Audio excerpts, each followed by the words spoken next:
YouTube, what's going on, man? It's Black Couch Booking here with a brand new video. If you're new to the channel, please like, comment, subscribe. You will not be disappointed. And if you're old to the channel, you already know the vibes, man. Almost 800 videos of content on this wrestling channel. We talk about life, we talk about self-improvement as well. And I brought the mic back since I got a comment saying that I need to get a mic. Let's see how this work out. If you hear a buzzing sound, I'm not recording this video over. Reason why I didn't record with a mic because it kept making a buzzing sound. So if you hear a buzzing sound, I hope it's killing your ears right now. I'm just playing, man. Appreciate the constructive criticism to make the content better. I'll always take suggestions. Anyway, today we're doing something very special, man. So I was going to do a top 10 current heels list because this was requested in my Discord. If you want to join the Discord, link is in the description down below. We have fun in the Discord and we talk about wrestling just like some normal fans do. But I'm gonna switch it up. Let me do top 10 heels of 2024. We doing men and women, so you already know it's gonna be fun. And like always, this is my opinion. Let's get right into it. Intro is done. I want to do the women first, just like I did last time. And let me start with my honorable mentions. I'm gonna go Chris Statlander, Sonya Deville, and Piper Niven. Now, Chris Statlander is basically a tweener, you know what I'm saying? Once she got into with Mercedes Moné, she just did a drastic shift, but she was a heel. Piper Niven, she's a heel, a part of, being a team with Chelsea Green. She didn't really get to shine much on her own, but her heel antics in her matches and interfering in Chelsea Green's matches is the reason why I decided to make her honorable mention. And Sonya Deville hasn't been around long in 2024, but I will say, her work with Pure Fusion, even though I'm not really liking the Pure Fusion stuff, I will say she's still doing her thing as a heel manager, and I think she really excels in that role. Now, let's get into it. Number 10, I'm a cheat. I'm gonna go Metaphor. Shout out to Lash Legend and Jakara Jackson. I'm gonna put them both at number 10. I think that this is a spot befitting both of them, and I think that they really done some good work. Now listen, just because you a heel don't mean you gotta be the most intimidating, most dominant heel. I mean, I like annoying heels, comedic heels. I'm talking all heels. And the Metaphor, Lash Legend, Jakara Jackson are definitely annoying with their little noises that they be doing in NXT. And I've liked their matches thus far. They've really shown that they've grown a lot in the ring. And I think Metaphor will be tag team champions eventually. So they taking my number 10 spot. Number 9, I'm going to go the current AEW Women's World Champion, Mariah May, who was a pleasant surprise for me in 2024. Really wasn't digging her character. She was cool as being a part of, Timeless Toni Storm, and, she dressed up as Toni Storm that one time. That was pretty dope, but she's actually been doing pretty good as a heel champion, and I like what she's getting into right now, the program with Mina, so you know what? I dig it. Shout out to Mariah May. Number 7, I'm going to go Tiffany Stratton. Now, Tiffany Stratton is right now, to me, a tweener. She's definitely going to turn face when she cashes in, but her heel work has been pretty good thus far. Very annoying. Voice is very annoying, but very good in the ring. Won Money in the Bank, which was the right choice. I wish they would execute the Money in the Bank cash in a little bit better. But I will say that Tiffany Stratton's heel work, like when she was a straight heel before she became, to me, she's a tweener, even though she's with Nia Jax and stuff like that. But you feel sympathy for her. I think her heel work, like just being her, was pretty good for the most part.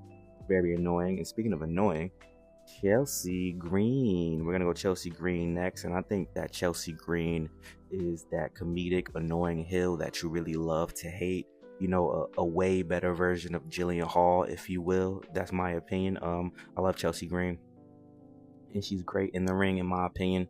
She used to wrestle men in other promotions, so I know Chelsea Green could really go with the best of them. But she has to play her role, and I love the whole she's afraid to climb the ladder, Money in the Bank type of situation, all that type of stuff. I really do like Chelsea Green a lot. And shout out to Piper Niven as well.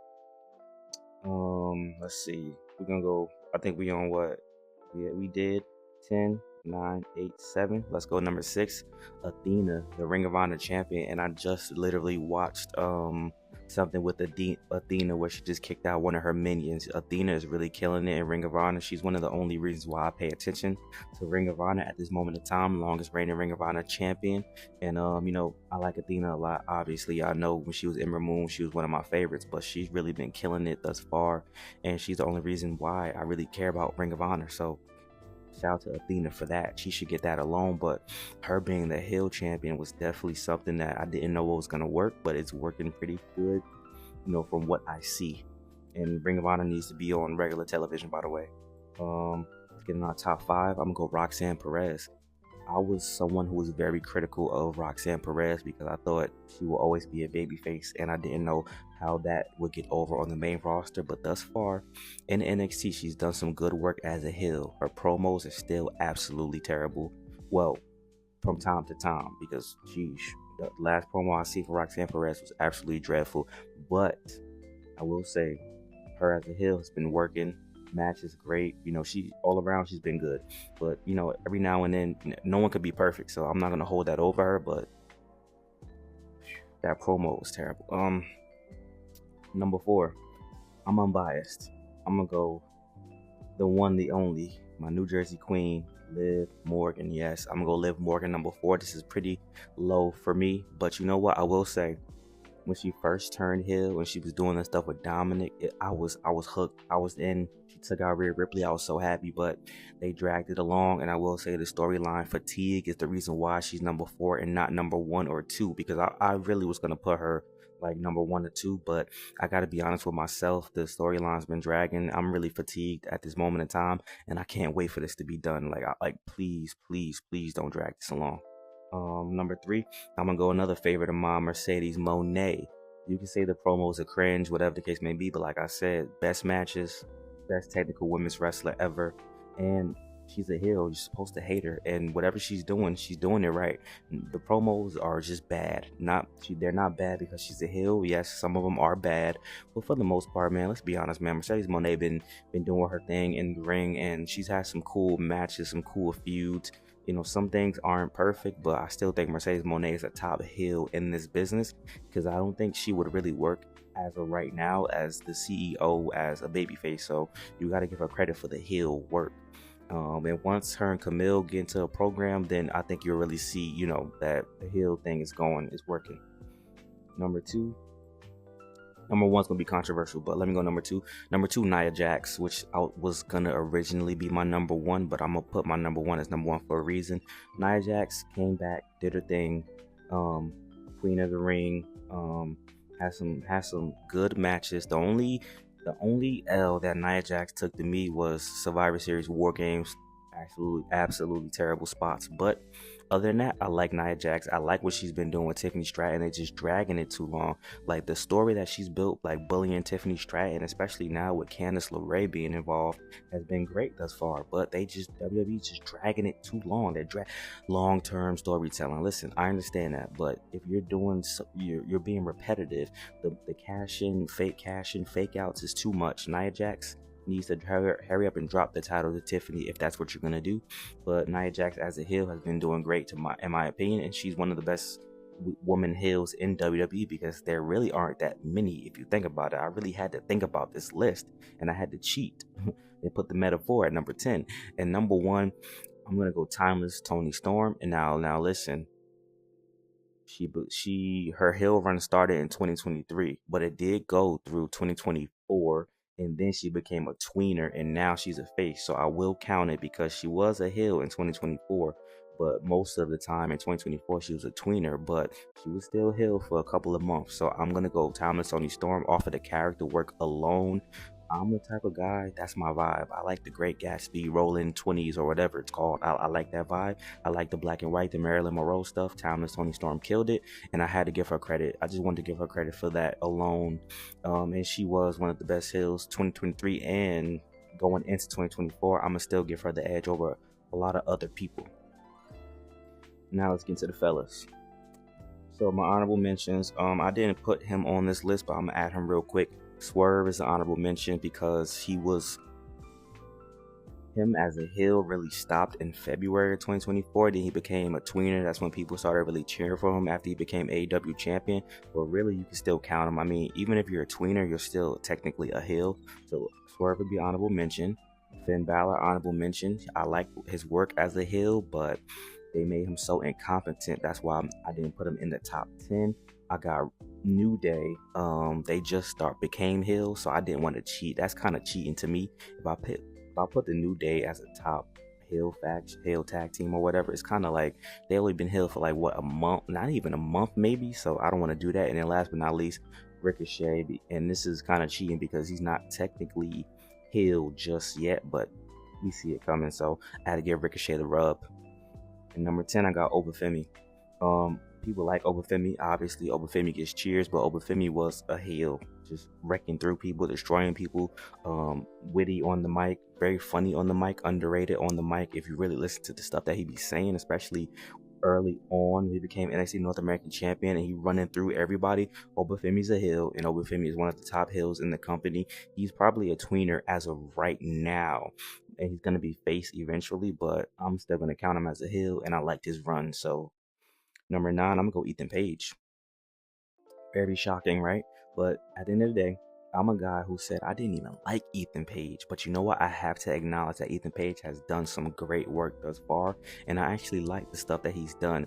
The only reason why I was giving Ethan Page a hard time is because of where he came from, which is AEW.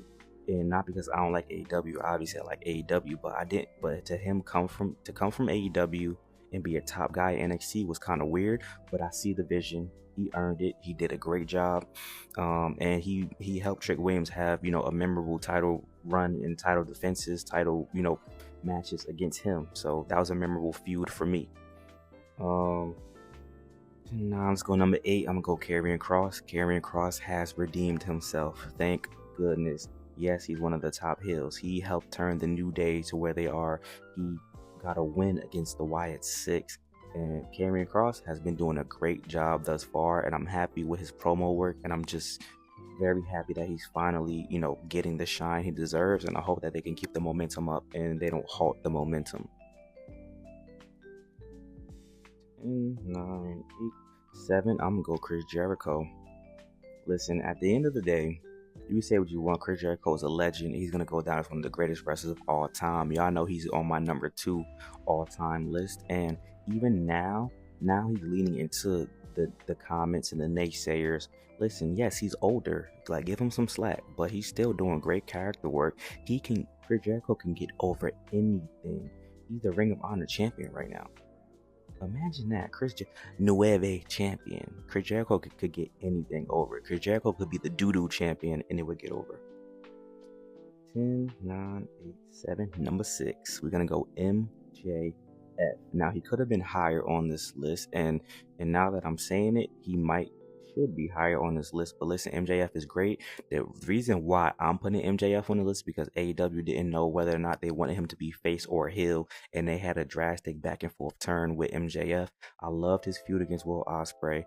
The stuff with Adam Cole could have been working if they would have kept it consistent, but MJF overall is still one of the great heels in the company. I love when he does an entrance, he talks to the crowd and call them fat bastards and stuff like that. It's very cool, very fun. I like it. That's just me. Can we get to our top 5? Sure, let's do it. Dominic Mysterio didn't get to do a lot in ring. I feel like his run was slowed down a little bit for when he was, whether it was real or kayfabe, injured. But you know what? I like Dominic Mysterio a lot. I like the original stuff that he was doing with Liv Morgan before Rhea Ripley came back. It was really working for me, and I still think Dominic Mysterio is one of the top heels in wrestling, and I still think in 2025 he's going to have a very big year, but he's probably not going to be a heel anymore. He's probably going to be a babyface or a tweener, but I've still got to give Dominic Mysterio all the credit, man. I love Dominic Mysterio. Number